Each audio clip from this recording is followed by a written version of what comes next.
cash flow and like how teams are managing money and like all that stuff.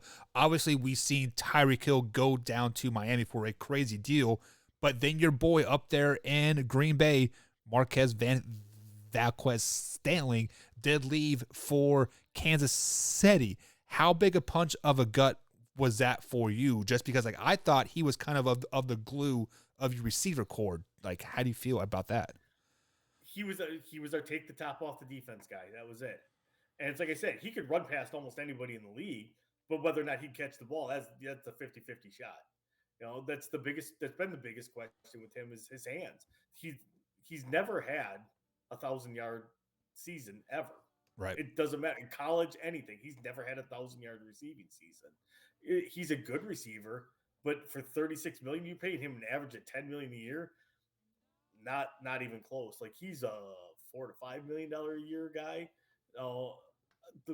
I compare him to a receiver that you guys had, Chris Conley. Yep. That's kind of who he reminds me of. So he's not a huge loss. Speed burners are a dime a dozen in the NFL. If you go by the Al Davis logic of if they're just fast, I'll just draft them anyways. Yeah. You're going to find somebody, right? But you can't teach guys. You can't teach guys to catch. Right. So do you think the Kansas City Chiefs were kind of in like a panic mode, like, hey, we just lost our speed guy and we need to replace a speed guy, so they pulled the button? They signed him before they traded. They signed him before they traded Tyreek. Well, it wasn't official yet. I mean, but it was out there. Right. At that point, you had to know Tyreek was on his way out the door. Yeah. Because essentially, you just signed a clone receiver of him, except without that Tyreek's got better hands. So true.